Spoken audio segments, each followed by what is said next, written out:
Welcome back to the deep dive. We have a massive stack of documents today. Police reports, internal emails, witness statements, all centering on a case that feels like it was ripped straight out of a noir film. It really does. Except, it's set under the bright artificial lights of a television news studio. We're talking about the rise and the very sudden, very violent fall of Faith Richards. It's a case that really, I guess it challenges the idea of what we think we know about the people we invite into our living rooms every night. You see the polished persona, the smile, the perfect hair. Right. But the file we're opening today reveals that behind the teleprompter, things were disintegrating long before the crime actually happened. We are talking about the Queen of Detroit weather, and for anyone who isn't from the Midwest or didn't follow local news in this specific era, I think we need to set the stage on just how big Faith Richards was. She was a giant, a local giant. She wasn't just reading the temperature, she was a brand. She had this iconic tagline that she closed every single broadcast with. Faith, your fair weather friend. Faith, your fair weather friend. Which is, in hindsight, just dripping with irony. Which is such a brilliant piece of marketing if you think about it. It sounds friendly, right? Fair weather friend. But in the idiomatic sense, a fair weather friend is someone who, abandons you when things get tough. Yeah, they're gone at the first sign of trouble. It's almost prophetic that she chose that as her moniker, considering the storm of betrayal and abandonment that defined the last week of her life. But you're right, she was a phenomenon. Her Q ratings were astronomical. Can we pause on Q ratings for a second? I hear that term thrown around in media a lot, but what is it actually measuring? Is it just popularity? It's a bit more specific than that. The Q score is the industry standard for measuring the familiarity and appeal of a celebrity or a brand. So it's not just, do people know who you are? It's more than recognition. It's, do people know you and do they like you? It measures warmth, appeal. In the Detroit market, Faith's Q score was rivaling national celebrities. She had the Fairweather Friends fan club. She had billboard campaigns where her face was literally 20 feet tall on the highway. So she had achieved what every broadcaster wants. A genuine parasocial relationship with her audience. They felt like they knew her. They felt like she was their friend. And nothing cemented that relationship quite like the earring forecast. I was reading through the fan forums and the source material, and the level of dedication to this gimmick is honestly baffling to me. Yeah, it's fascinating, isn't it? It's gamification. Faith had this massive collection of earrings, clouds, lightning bolts, suns, umbrellas, stars, you name it. Okay. And the gimmick was that she wouldn't verbally announce the forecast at the top of the segment. She would just stand there. And the audience at home had to decode the weather based on what was dangling from her ears. So if she walks out wearing little silver lightning bolts, Storms are coming, grab the umbrella. and if she's wearing, what, golden suns? Clear skies, high pressure system. It sounds trivial, but it trained the audience to stare at her face, to pay attention to her, not just the map behind her. We have accounts from fans like Carol Henning, who is a card-carrying member of the fan club. Oh, Carol's account is amazing. She describes sitting with her husband, Jim, literally playing I Spy with the television screen every evening at 6 p.m. Oh, look, she's got the snowflakes on. Better start the car early tomorrow. It was a ritual, and it went beyond just watching. People started mimicking it. Carol Henning mentions buying blizzard earrings, which were apparently just cotton balls dipped in glitter. That's incredible. So she could match Faith during snowstorms. It created this weirdly intimate communal experience. It made Faith feel like a quirky neighbor rather than a distant figure in a studio. Which makes the inciting incident so much more jarring, because to these fans, she was invincible. She was sunshine. And then, on Friday, June 1st, the screen just goes dark. That's the pivot point. Friday night. Faith anchors the 6 p.m. news. By all accounts, she's flawless on air. She does the earring bit, she smiles, she tosses back to the anchor tom. Then the broadcast ends, and she goes on her designated dinner break. And that is the last time she is ever seen alive. Ever. She doesn't come back for the 11 p.m. broadcast. The station is scrambling, and by Saturday morning, the earring forecast is replaced by a breaking news banner. Faith Richards is found dead in her car, which was parked in a sort of overflow lot near the station. And the cause of death wasn't an accident or medical emergency? No, it was strangulation. Brutal, personal, up close. So our mission for this deep dive is to figure out how we got from the glittery cotton ball earrings to a body in a parking lot. because when you actually look at the stack of evidence we have, the witness interviews, the text, the notes, it turns out the fair weather friend had a lot of enemies. The circle of suspects is surprisingly tight and surprisingly intimate. We aren't looking for a random drifter here. No, this is personal. We are looking at the people who sat next to her, the people she went to college with, the people who claimed to love her. Let's start at the very beginning of the end. The scene of the crime, or at least the last sighting. Friday, June 1st. Who sees her last? Technically, the killer sees her last. But the last innocent person to see her is a brand new intern named Olivia. And you have to feel for Olivia here. Oh, absolutely. She's studying journalism. It's her first week on the job. She's terrified of messing up. She's probably just trying to stay out of the way. Right. She's probably just trying to fetch coffee and not trip over a cable. Exactly. So Olivia heads out to the parking lot during her own break. She told police she was going to grab a cardigan from her car because the studio air conditioning was set to Arctic temperatures. And there, in the parking lot, she bumps into Faith. Now, this isn't just Faith walking to her car with a salad container. The police report details exactly what Faith was carrying, and it is a very weird assortment of items. It's the inventory of a woman who is running away, but in a very chaotic, unplanned way. She's holding a lighted makeup mirror, the kind that usually sits permanently on a vanity. The big, round one with the bulbs? Yes. She's clutching a teddy bear, a literal stuffed animal, and she has this giant tote bag with curling iron sticking out of the top of it. If I saw a coworker walking to their car on a dinner break with a makeup mirror and a teddy bear, I would assume they were fired. That's the logical assumption. It looks like she's clearing out her desk. Yeah. But here's the thing. She wasn't fired. We've checked the station's internal records. There is no record of a resignation. She didn't tell management she was leaving. She was essentially looting her own workstation in the middle of a shift. And in this encounter, Faith acknowledges Olivia. She doesn't just brush past her, she stops. She makes point to stop. And she hands her something. A note, a folded piece of paper, and she gives Olivia a very specific, very intense instruction. Give this to Tom. Tom Archer being the main news anchor, the silver fox of the station. Now, Olivia is stuck in a moral dilemma. She's an intern. A star anchor just gave her a secret mission. Her first instinct is probably to just do exactly as she's told. But she's also human. And she's standing in a parking lot holding a piece of paper that might explain why the weather lady is carrying a teddy bear. So what'd she do? She does what any of us would do. She goes to the bathroom, locks herself in a stall, and she opens it. She violates the code of privacy, which, thank goodness she did, because this note is the roadmap for the entire investigation. It wasn't a love letter to Tom. It wasn't a resignation. It was a list. It was a list of names, and the way it was written, scrawled, hasty, it feels urgent. Like she wrote it in her car a minute before she saw Olivia. I have the text of the note right here. Let's go through it because the specific phrasing matters. It read, Matthew met and Tara. Met as in meteorologist, a little newsroom shorthand. Then Laura, executive producer, and Elliot.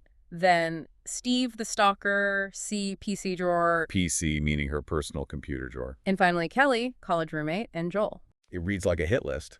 Or, conversely, a if I die, these are the people who did it list. And notice the pairings. She isn't just listing her enemies, she's listing their partners. Matthew and Tara, Kelly and Joel. She views these people as units, as conspiracies against her. She doesn't see them as individuals. She sees them as teams. While Olivia is hyperventilating in the bathroom stall reading this list, the station is imploding. 11 p.m. rolls around.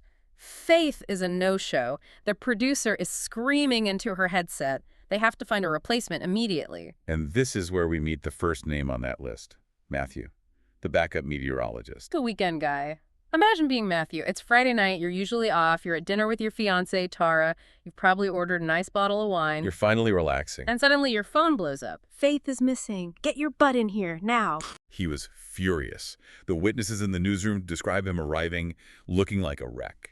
His hair is unstyled. He's wearing a wrinkled shirt he presumably grabbed from his car, and he is just seething. He has to go on air, use Faith's graphics, which he hates, and pretends everything is normal. Let's unpack the Matthew and Tara dynamic. Why are they on the list? Is it just because he was annoyed about being called into work? Oh, no. This goes way, way deeper than scheduling conflicts. This is a war of ideology, a holy war for him. Really? Yes. To understand Matthew, you have to understand the American Meteorological Society certification, the AMS seal. Is that really a big deal? I mean, I check my weather app. I don't check if the app has a diploma. In the industry, it is the gold standard. To get an AMS seal, you aren't just reading a teleprompter. You have to pass rigorous exams on atmospheric physics, thermodynamics, fluid dynamics. You are a scientist. Okay, so it's a serious qualification. Matthew has the seal. He takes the data seriously. He views himself as a public servant protecting people from tornadoes and blizzards. Then Faith. Faith is a weather performer. No seal. No degree in meteorology. To Matthew, she is a clown. He told investigators she was an insult to the profession. Wow. He hated everything about her on-air persona. She wears wigs, she uses Spanx, and this is the cardinal sin for Matthew. She lies to the viewers for entertainment. You mean the coffee spill story? Precisely. There's an incident in the file where Faith told a charming anecdote on air about bumping into Veronica, the co-anchor, and spilling coffee on her blouse, which is why she had to change outfits. The audience loved it. Oh, she's so clumsy. She's so relatable. But that's not what happened. Not even close. Matthew, however, watched her knock the cup over on her own desk while she was texting.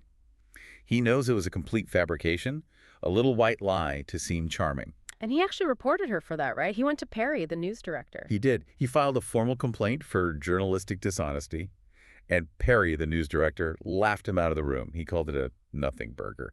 That tells you everything about the station's priorities. Ratings over rigor. Exactly. Faith brought in the ratings. Matthew brought in the science. Matthew was losing. Faith even called him small market to his face once. It was a constant source of humiliation for him. And that professional resentment bled into his personal life. He and Tara, his fiancée, started playing these really petty pranks on Faith. It's high school behavior. Just childish. Tara, the fiancée, actually came up with the idea to hide Faith's signature red lipstick right before airtime. They knew Faith was superstitious about her appearance. So it was calculated. Completely. So Faith has to go on air wearing this clashy pink color, and Matthew and Tara are watching from home, high-fiving. It's malicious. But then something happens that shifts it from pranks to actual criminal accusations. The baseball. Right. The Kirk Gibson baseball. Yeah. Matthew had a baseball signed by the Tigers legend on his desk, encased in glass. This is his most prized possession. He caught it with his dad at a game years ago. It's priceless to him. And it vanishes. Poof. Gone. Along with his favorite water bottle, strangely enough. Matthew is 100% convinced Faith stole it. He thinks she did it just to mess with him. Did he have proof? No direct proof, just suspicion. He asks in the group chat, "Has anyone seen my Gibson ball?" Faith replies with a single word, "Nope." The smiley face emoji was probably implied. So on the night of the murder, you have a guy who believes this woman is a fraud, who believes she's mocking his profession, and who believes she stole his most sentimental possession. That is a lot of rage. And let's look at the alibi. Matthew claims he was at dinner with Tara when he got the call. But police timelines are tricky. There's a window of time between Faith's dinner break and when Matthew arrives at the station. Enough time for an encounter in the parking lot. Could he have intercepted her? The police certainly thought it was worth investigating. They showed up at the station to question him and Tara immediately after the body was found. Okay, so that's Matthew and Tara. Let's move to the next pairing on the note. Laura, executive producer, and Elliot. Now, Laura is Faith's boss, but the source material says they used to be best friends. They were the classic single girls in the city duo. They were drinking buddies. They'd go out after the late news, complain about the industry, bond over bad dates. They were thick as thieves. But then things changed. Laura's life moved forward. She met Elliot. She got married. She got promoted to executive producer. She was building a life. And Faith didn't. Faith stayed in the same cycle. And she started treating Laura not as a boss or a friend, but as an emotional dumpster. We see this term trauma dumping used in the psychology notes on Faith. What does that look like in a workplace friendship? It's a violation of boundaries. It's not just venting. It's constant, unfiltered crisis.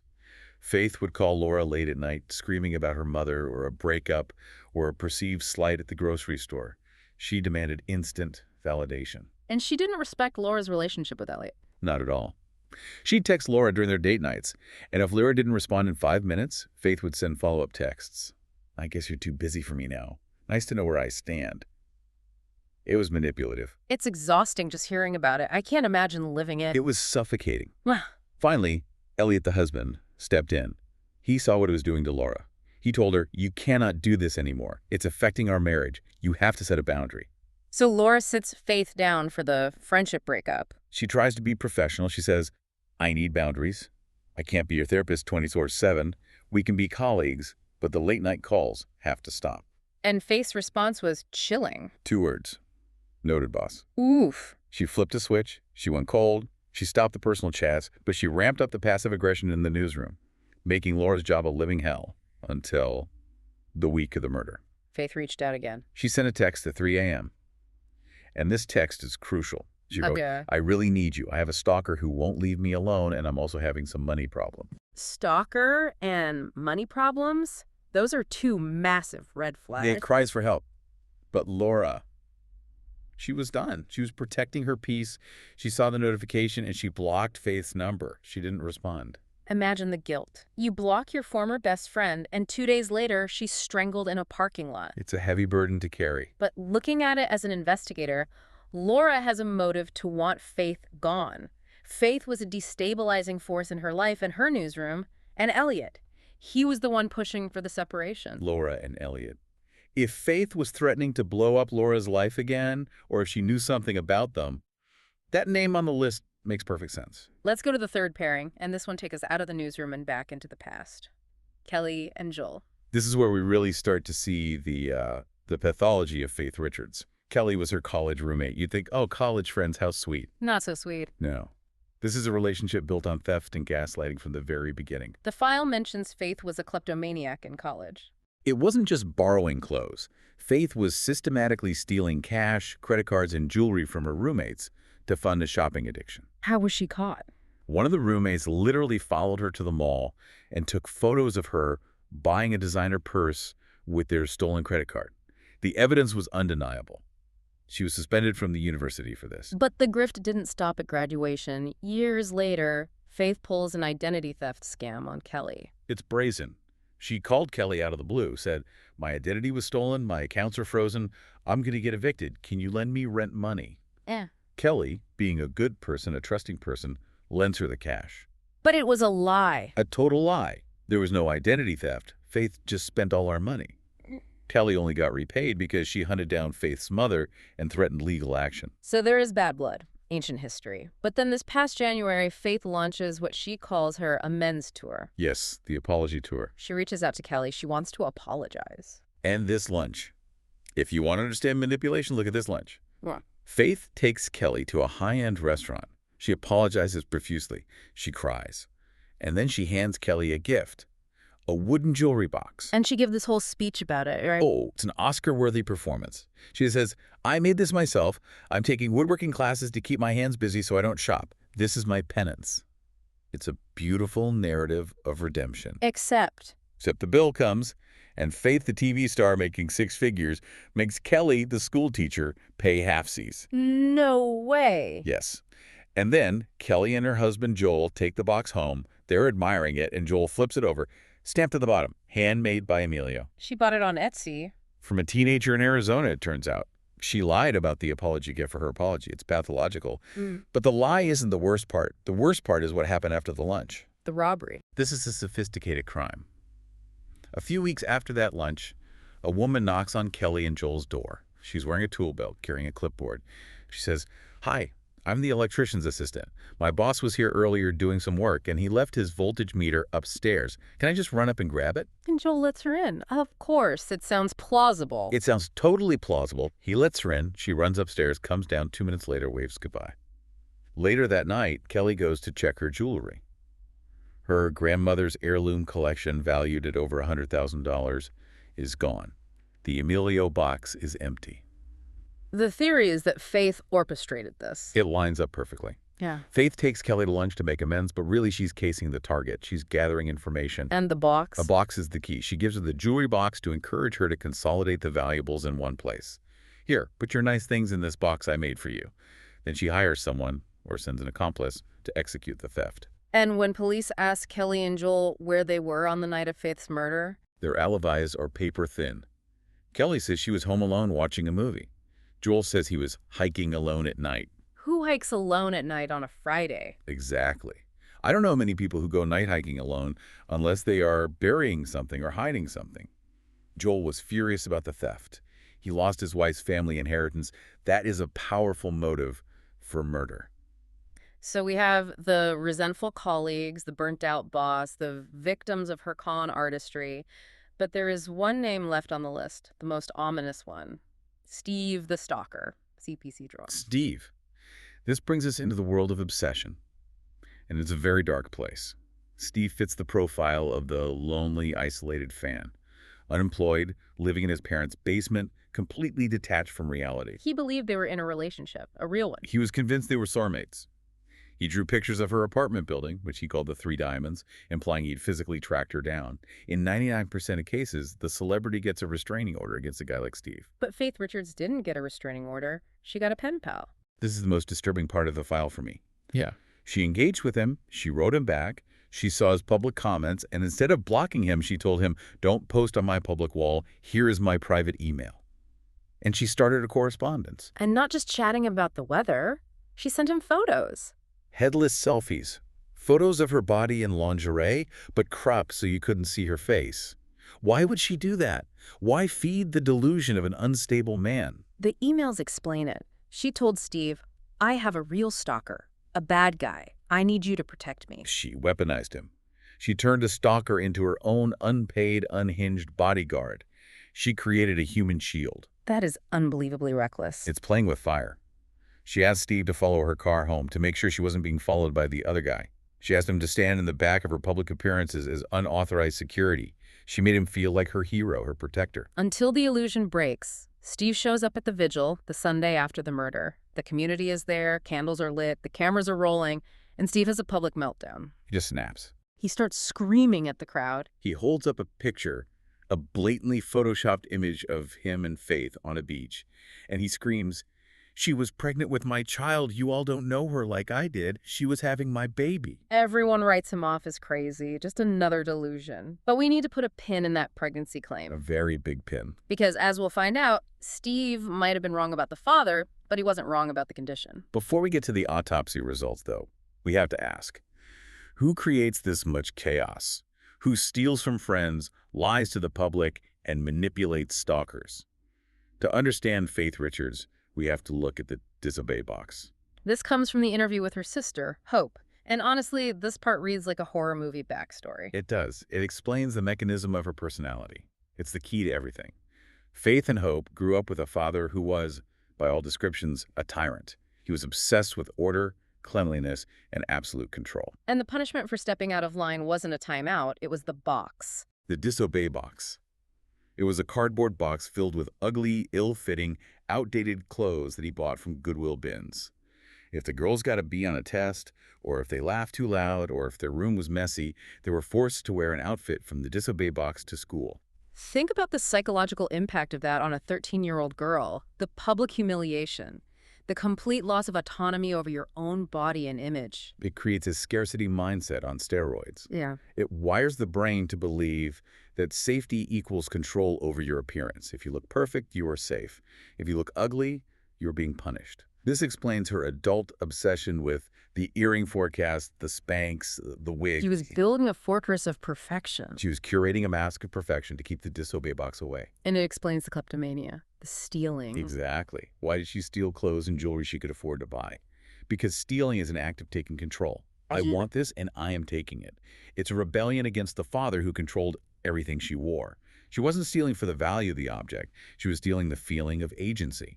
And the weather, was that connected to him too? It was the only bridge, the only positive connection she had with him. The father loved the weather. He had rain gauges in the backyard. He loved tracking storms on the radio. It was the only time he was nice to the girls, when they were discussing barometric pressure. So her entire career Was a desperate, lifelong bid for her father's love. She became the weather queen to please the man who forced her to wear rags. It's absolutely tragic when you see it laid out like that. So now we have the full picture of the woman. Traumatized, manipulative, lonely, and scared. Now, let's go to the aftermath. Sunday, the vigil. Channel 9 turns this into a circus, a PR opportunity.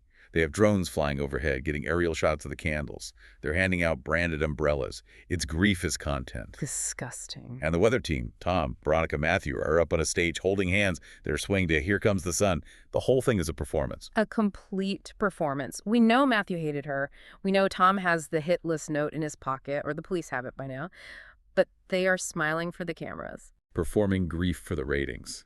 But behind the stage, the news director, Perry, pulls Laura aside, away from the cameras, and he drops the bombshell that changes the entire theory of the crime. This is the moment everything flips. He tells her the medical examiner's preliminary report came back. Faith Richards was 6 weeks pregnant. 6 weeks pregnant. So Steve the stalker was right. He was right about the biology, but was he the father? We know they never met in person. It was an online emotional affair. So who is the father? That becomes the central question of the entire case. This brings us back to the list. Does the pregnancy unlock the motive? It has to. A pregnancy changes the stakes for everyone. If she was pregnant with the child of a married man, that's a motive for murder. If she was pregnant and planning to leave town, hence the curling irons and teddy bear, that's a motive to stop her. Let's look at the list again with this new lens. Laura and Elliot. Could it be Elliot, the husband who set boundaries? An affair with Elliot would be the ultimate betrayal of Laura. And that would explain why Faith was texting Laura about money problems and a stalker. Maybe the stalker was actually Elliot, the father of the baby, and she was trying to tell Laura without telling her. A coded warning. What about Kelly and Joel? Joel, the husband whose inheritance was stolen? Did Faith seduce him? Was the robbery part of a more complex blackmail scheme involving an affair? Maybe she stole the jewelry and then offered to return it in exchange for him leaving his wife for her and the baby? It's a tangled web. It gets darker and darker. Or what about Tom, the anchor, the man she trusted with the note? Give this to Tom. He's not on the list. Why Tom? Was he her protector? Or was he the father and the note was her way of saying, if I disappear, you know who did it? Or maybe, if I disappear, take care of our secret.